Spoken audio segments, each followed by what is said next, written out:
Mario Kart World is the hot topic of the month, and everyone around is asking the same question. What does some random 400 subscriber YouTube channel think about it? Now, everyone's talking about the Mario Kart World price. Drop the price, this is egregious, drop the price, how could they, $80 is out of your mind, etc. And I don't think this is warranted. Oh, brother, this guy stinks! Look, I'm broke just like the rest of you, but I think it was a bad thing that the games industry standardized around a $60 price point. Basic economics says that video games are what's called an artificially scarce good, which means that it costs nothing for Nintendo to make one more digital copy of Mario Kart, but they still have to charge money in order to fund the game's development. If Nintendo wanted to give a copy of Mario Kart to some random guy who wasn't going to buy it anyway, it doesn't cost them anything, and that guy gets a free game. It's a win-win, but that doesn't work practically. The higher the price, the more people there are who choose not to buy a given game, so the more people there are that miss out on an experience that they could have had for free. But wait, doesn't that mean that an $80 price is bad? Well, sorta, but by that same token, a $70 or even $60 price is also bad. And you don't see these people screaming and crying and wetting their pants about every AAA game released in the last ever. Any price above free is only justified by people feeling icky about piracy. Here's a bit of a shocker. I've only ever bought 2 full-price games in my entire life. I mostly play games either used or for cheap on Steam. The games I play cost me $30 or less. From down here, the $70 I expected already looks pricey, and the $10 bump up from that is negligible. In a better world, there would be no standard number for a full-priced game. Any game would be priced at about what it's worth to people. And hopefully the Switch 2's $80 games are worth that price, and the devs can use that kind of profit to justify making them as big and as awesome as possible.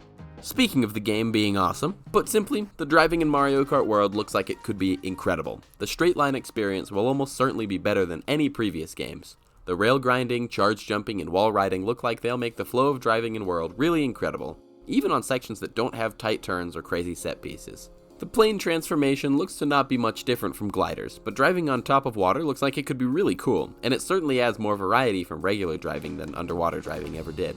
There's also the items to consider. The feather looks like it could be a lot of fun. There should be a lot of really cool shortcuts and unique alternate paths it can help you take, and we've certainly seen some of that already. Unfortunately, the blooper returns once again for some reason. You would think that in this game of all games, blooper would be playable instead of being an item. I liked the piranha plant item, personally, but it's gone now, which will be fine, I think. I'm glad coins are sticking around, and the Mega Mushroom being back could be really cool. There's also the new Kamek Orb item, which scatters hazards on the track and changes everyone's character to match them. This could be fun, but I'm a little skeptical. Another major item change seems to be that power items slow you down much less. Shocks don't shrink you for as long, blue shells don't stun you for very long, and the bullet bill seems not to stun people it hits at all. This could be good or bad. It might mean that there's less of a chance for back places to catch up, but it could also lead to fewer feels bad moments and do a better job at rewarding skill. Unfortunately, the tracks in Mario Kart World are something that I'm not super jazzed about. Some of the retro selections leave me scratching my head. Chiefly, why is Moo Moo Meadows back again after 8? If they really needed to do that kind of thing, Moo Moo Farm was right there. But instead, we have the same track in the game again after it's been there for a decade, plus its original tenure in Wii. The newest home console Mario Kart has had Moo Moo Meadows since 2008, and it'll probably stay that way until at least 2030. Besides that, Desert Hills returns for a second time, when that slot could have been filled by the much better first-time retro Dry Dry Ruins. DK Pass lacks the obvious replacement angle, but it returned even more recently in Mario Kart 7, which is a bit grody. They did a medley of SNES Mario Circuit tracks, which is cool, but for some reason they excluded Mario Circuit 4, which is the only one that's never returned. And Piranha Plant Pipeline is still trapped in Mario Kart Tour, which might even go offline before Pipeline gets another chance to make an appearance. The rest of the picks are pretty solid though. Toad's Factory, Wario Stadium, and Airship Fortress are all there, as they should be. I do really like the way that many of the retro tracks have been reimagined. I never would have guessed Wario Shipyard could return in a game without underwater driving. And the new looks for Koopa Beach, Dino Dino Jungle, and DK Pass seem pretty cool. As for the new tracks, Whistle Stop Summit looks awesome, and by the way, I totally predicted that they would do a train-focused track. The double appearances of Crown City and Peach Stadium leave me scratching my head though, and DK Spaceport seems to have a lot of straight lining in a game that's already going to have a lot of that when driving between tracks. And, while Great Question Block Ruins and Salty Salty Speedway and Cheap Cheap Falls, among other tracks, look really pretty, I haven't seen enough of their layouts to get excited about them yet. The characters in Mario Kart World are one of the standout elements we've seen so far. Cutting Funky Kong, Diddy Kong, Petey Piranha, and the Koopalings is too bad, but boy howdy do we have a lot of amazing newcomers. Goomba, very deservedly, gets his first appearance in the Mario Kart series, and unlikely characters at the top of my wishlist like Pianta and Penguin are actually in the game. But my number one newcomer is a character I hadn't dared even to hope for, since it was such a long shot. Dolphin.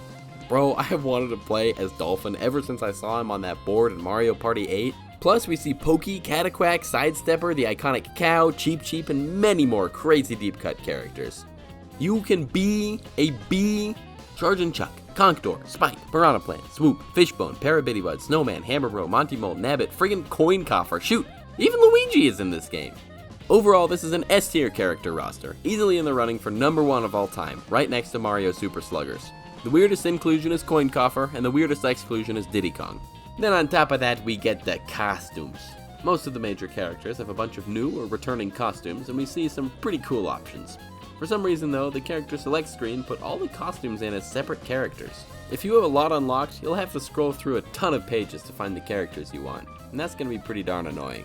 Also, I'm a little skeptical about the character unlocking system. Costumes come from picking up food power-ups scattered around. Hopefully some of these are hidden in the open world instead of just being able to unlock everything by doing races and knockout tours. But it seems like a fine way for costumes. My bigger concern is the Kamek Orb. From the footage we've seen, when someone uses a Kamek Orb to turn you into hazard-type enemy like Pokey, Charge and Chuck, or Goomba, you unlock the character. My instinct says that this won't be a lot of fun, since the unlock is random and you can't do a lot to pursue one particular character. Either it'll be frustrating to unlock that last character you need, or more likely it'll be trivially easy to get everything. Hopefully some of the characters, carts, or costumes are unlocked in more interesting ways. Some of those ways you can unlock characters is through playing the various modes. Unlocks from beating time trials, knockout tour, or Grand Prix are a very easy way to incentivize playing those modes. The new layout for Grand Prix seems pretty good. Driving between tracks shakes up GPs from how they were in previous games and differentiates them from versus mode. Knockout tour is also very cool. It might be overly straight-liney, but the idea behind knocking out the back players and trying to survive is cool. Hopefully the gameplay there is actually good. One new racing mode is plenty in my opinion, and I only hope that the customization in Versus and Online is extensive. I especially want customizable items to be available. The other thing is battle mode. I'm not really that into battles in general, so I'm not too mad about the reduced number of modes. I'm glad Coin Runners is back, and it's cool that player elimination is back in balloon battles. My main concern is that the battle arenas are good. We've seen Big Donuts return, probably Thwomp Desert, which out of all the Wii battle arenas to bring back, they pick Thwomp Desert? Where's Funky Stadium, or even my guilty pleasure Chain Chomp Wheel? And there's some battle areas around the open world, but they might not be any fun. This could be something of a Mario Kart 8 Wii U situation where they don't want to put effort into battle mode, so it ends up being really mediocre. Of course, the big selling point is the connected world, and free roam in particular. It could really be excellent. Lots of games will do an open world full of danger and combat and survival, which works fine. But I really love seeing a world that you're just free to explore all relaxed-like in multiplayer. Go Vacation is an excellent example of this, but I think the closest comparison is a game I recently played on Steam called Riders Republic.